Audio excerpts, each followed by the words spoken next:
اسمع الأكوان اقرأ كلام الله داوي نفوسنا لنحس في أعماقنا الإيمان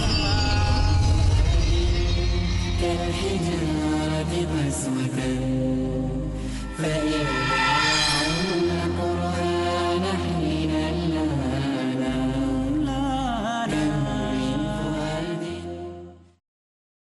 بسم الله الرحمن الرحيم. الحمد لله رب العالمين، والصلاة والسلام على أشرف الأنبياء والمرسلين، على نبينا محمد وعلى آله وصحبه أجمعين. اللهم علمنا ما ينفعنا وانفعنا بما علمتنا إنك أنت الجواد الكريم. Assalamu alaikum wa rahmatullahi wa barakatuh.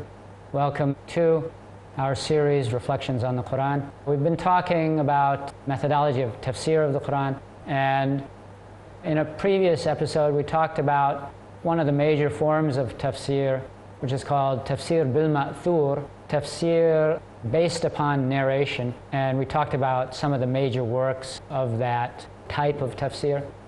And today I'd like to discuss tafsir bil ra'i, tafsir based upon the discernment of the mufassir, the person who's undertaking the commentary, or a more fancy word, exegesis of the Qur'an. We mentioned previously that the Sahaba were reluctant to engage in this kind of tafsir, and that the early scholars of Islam, that they tended to be hadith scholars and they just collected narrations. But we also said that there were very few direct statements by the Prophet ﷺ explaining the meaning of a particular verse, and that even when you expand the range of hadiths that have some relation to one verse or another, there are still many verses that would not necessarily have a hadith that applies to them in particular.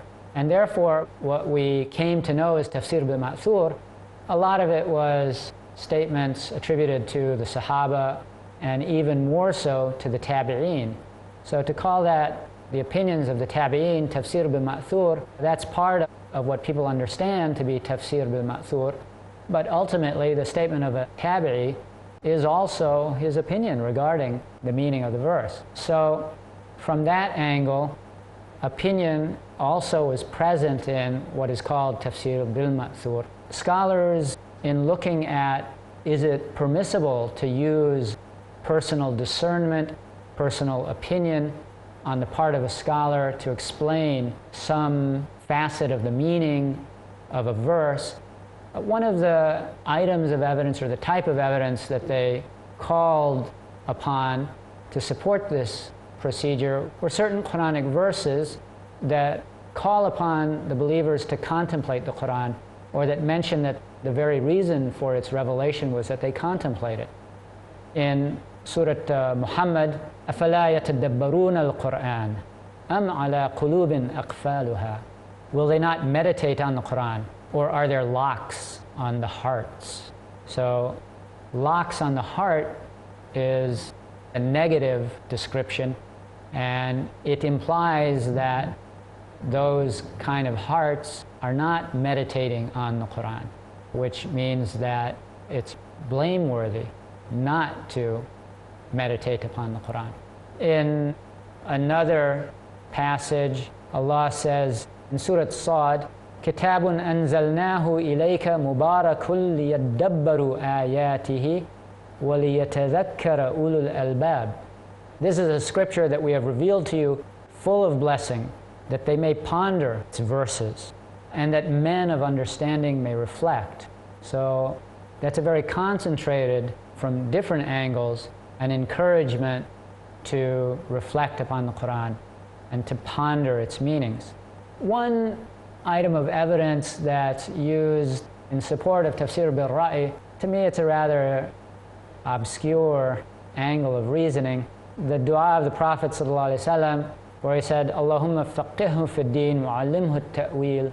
O Allah, grant him understanding of the deen and teach him the interpretation of the Qur'an. The angle of reasoning by which this hadith was invoked, they say if ta'wil, which is another word that's sometimes used instead of tafsir. If it was limited to that which is transmitted, then there would be no point in singling it out for mention.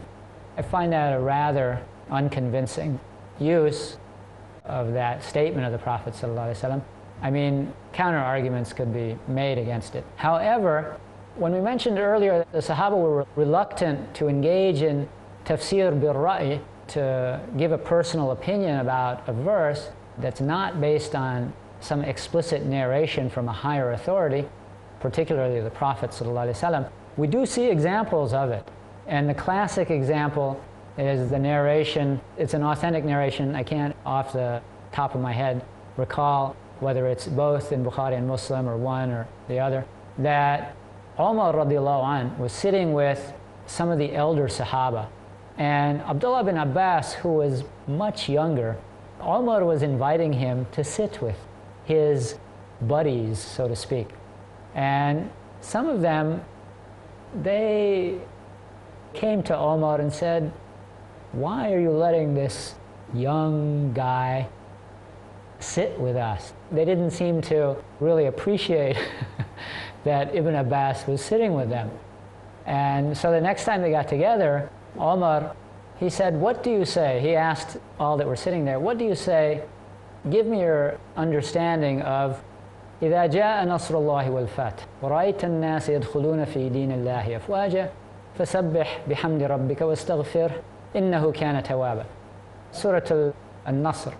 So he asked those elder Sahaba, "What do you understand from this?" And they said, "Well, Allah is informing the Prophet ﷺ that when he sees many people entering into Islam, that he should do these acts, that he should make a lot of tasbih and seek the forgiveness of Allah." So they were just basically rewording what the surah was saying.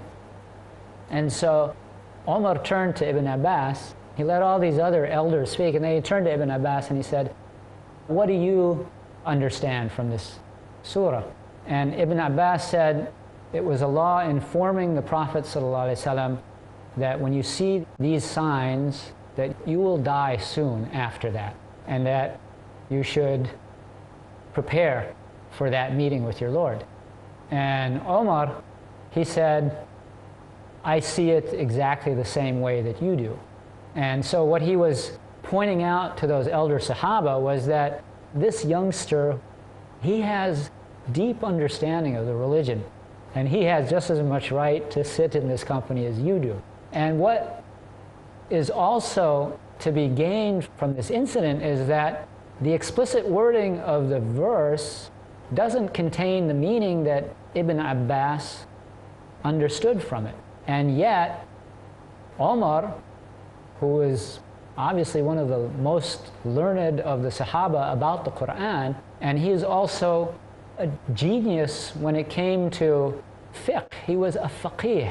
So these two leading fuqaha from the Sahaba, that they understood it to be permissible to extract meanings from the Qur'an that were not explicitly present in the wording, and that they had not heard from the Prophet ﷺ. To me, that's a very powerful evidence for the permissibility of the use of personal discernment in extracting meaning from the Qur'an.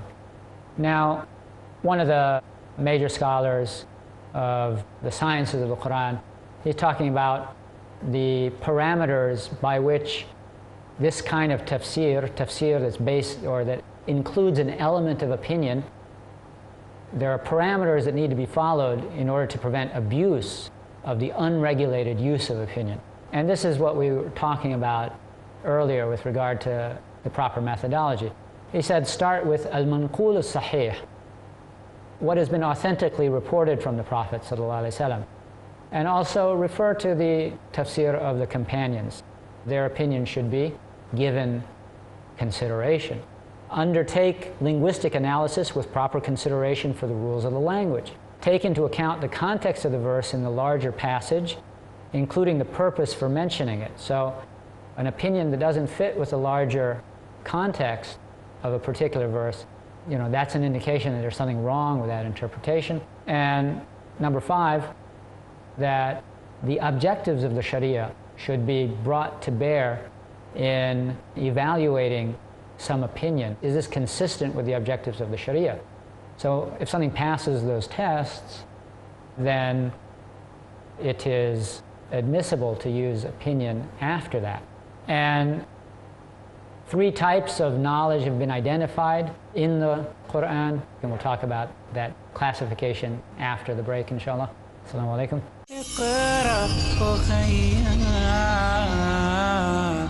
A man, a mission, a world-renowned orator on Islam and comparative religion. He dedicated more than 5 decades of his life for dawah.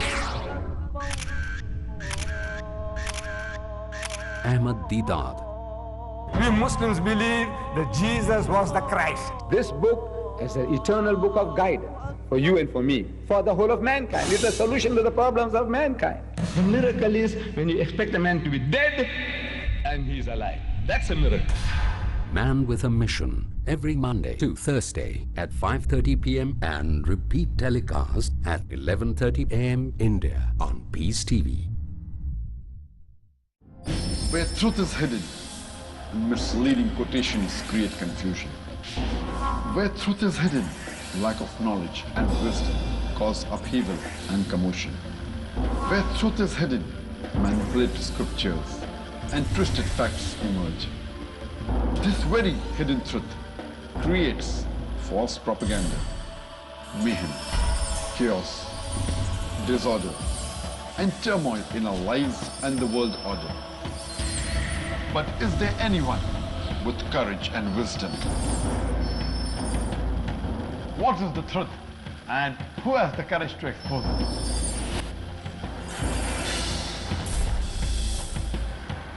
Because it's your right to know the truth. Watch Truth Prevail and Lies Perish in Truth Exposed by Dr. Zakir Naik. Tonight at 9 p.m. and repeat telecast at 7:30 a.m. India on Peace TV.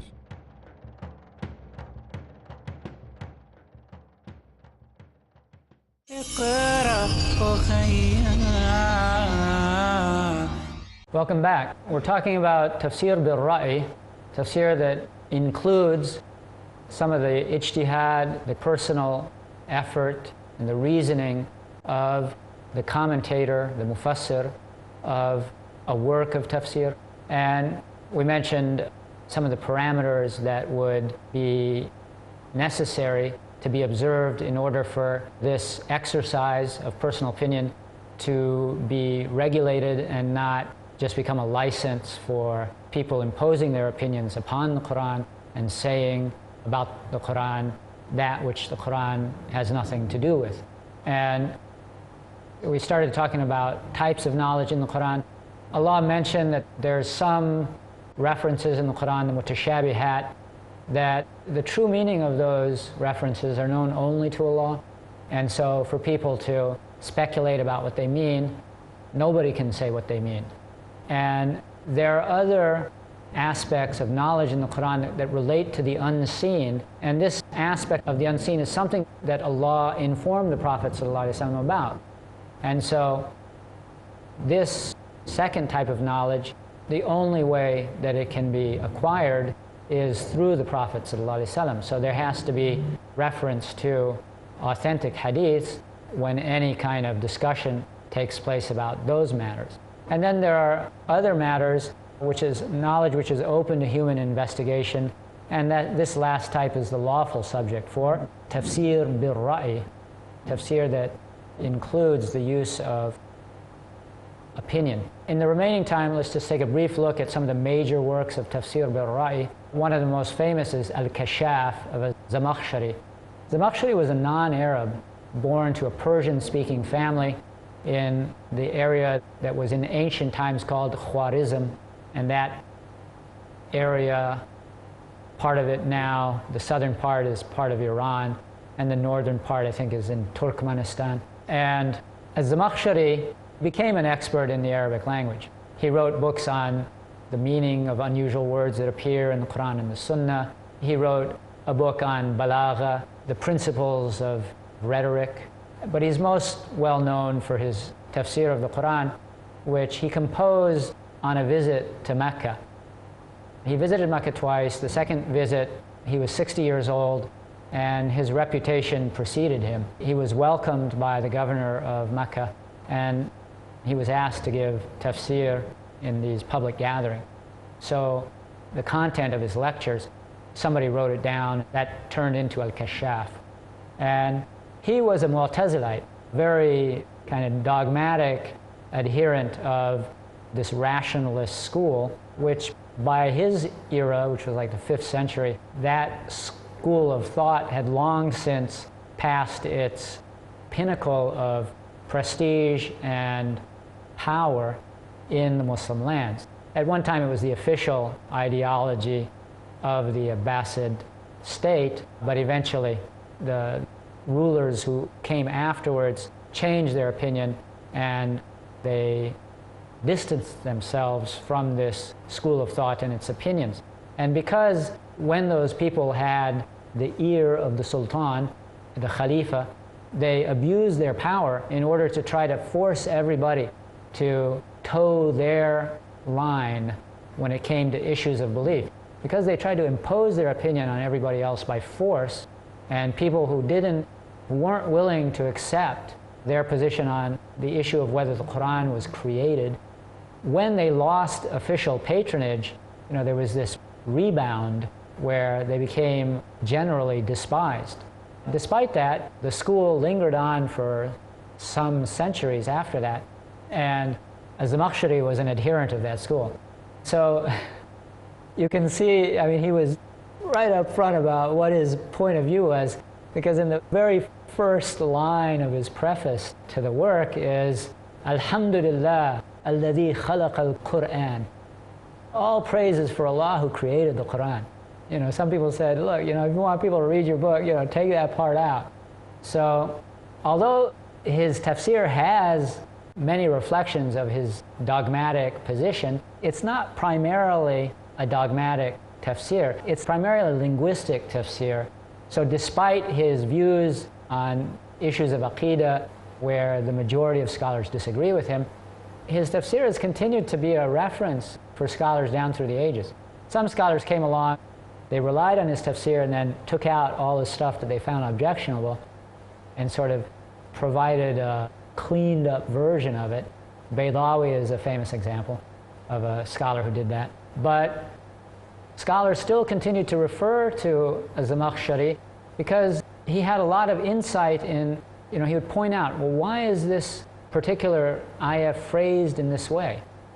The normal way that you would expect it to be phrased would be something else, and then he would point out the reason why it was phrased in this different way in order to make some special point. And that kind of discernment, he reached and surpassed what other scholars had written about from that angle regarding the Qur'an. And so despite the fact that there's many objectionable elements in his tafsir, it's still a tafsir that people refer to. Another mufassir, I find him overall, I find his tafsir to be really interesting, and there are nuggets and gems embedded in this tafsir, is Fakhruddin al-Razi. He died in the 606 after the Hijrah, so he was basically working during the 6th century. And he was born in Rai, which is now modern Tehran, and he was really poor as a young man, but he studied knowledge. He studied with a teacher whose teacher was Imam al-Haramain al-Juwayni, who happened to also be the teacher of al-Ghazali. Al-Ghazali never taught al-Razi, but al-Razi studied with somebody who studied with Ghazali's sheikh. And so you see the influence of these major scholars as time passed in the Muslim Ummah, that their legacy of learning passed down to succeeding generations, and other scholars benefited from their learning and then made their own contributions. And Razi ended up settling in Herat, where he was given a royal welcome, literally, by the ruler of that state. And In fact, the ruler invited Al-Razi to actually come to the palace, and he opened a portion of his palace so that Al-Razi could give lessons to the public. And it's said about him that, you know, when he would get up and he'd walk from one place to another, that all these students they'd get up and they'd be walking with him, asking him questions as they're walking, because they just wanted to benefit from his knowledge. So, you know, in our day, you don't see that kind of behavior being displayed towards scholars of Islam very much. You see it with rock stars and movie stars and stuff like that. We live in a different time. So Al-Razi was a pretty die-hard Ash'ari, so he used his tafsir in part to try to refute the position of the Mu'tazili school. So he would mention the Zamakhshari's views on various points and then refute them. And he also spent a lot of time trying to refute philosophers, the people that were attributed to Islam or associated with Islam, but their thought was based upon Aristotle and people like that. And he went deep into philosophy. It's mentioned about him near the end of his life that he said, you know, I spent all this time studying philosophy, and it did nothing to increase my yaqeen, my certainty upon the truth of this message of Islam. And in fact, I found that at the end of the day, it was kind of a waste of time. And he said, here at the end of my life, I'm returning to the aqidah of my grandmother. So, you know, women in that era didn't frequently have the same opportunities as men did to study Islamic knowledge. So frequently they were just on fitra. They didn't know that much about Islam, but they believed in it in a very kind of simple level. Now, his tafsir is noted for, it's very lengthy, although its official name is Mafatih al-Ghaib, it's frequently referred to as a Tafsir al-Kabir, the big tafsir. And one of the reasons that it's so big is that he likes to go off on tangents. He'll discuss an issue, he'll break it into sub-issues, and then the sub-issues sometimes will break into sub-issues, and the discussion can become so long that you lost track of where he started. He likes to discuss philosophical issues, he likes to discuss issues of usul al-fiqh that have some kind of connection to a verse. He also brought in discussions of the natural sciences of his time, and because of that, Ibn Taymiyyah, he dismissed Al-Razi's tafsir as everything but tafsir. Ibn Subki, he responded to this criticism and gave a more balanced assessment of Al-Razi and his work. He said it's everything and tafsir. And for sure, it's full of tafsir, but some of his tangents, one can skip over that and not lose much.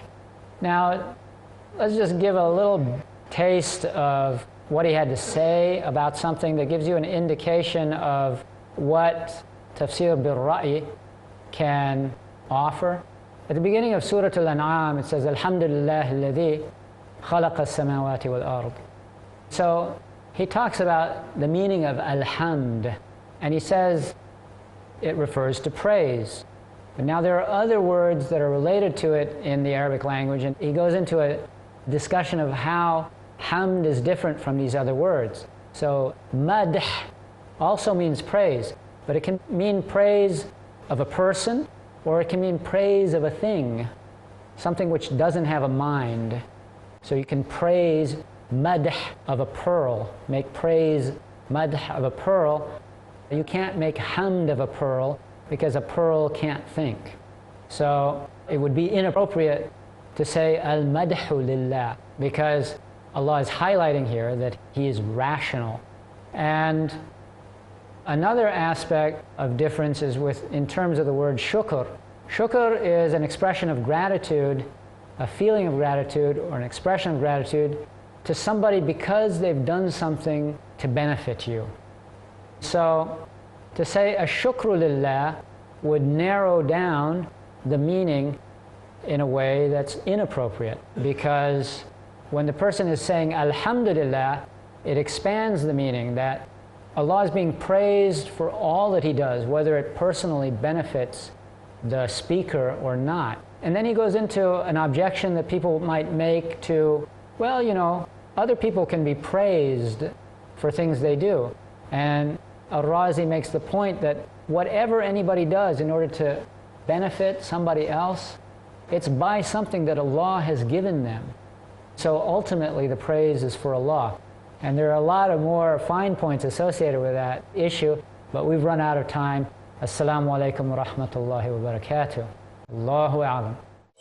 اقرأ أخيا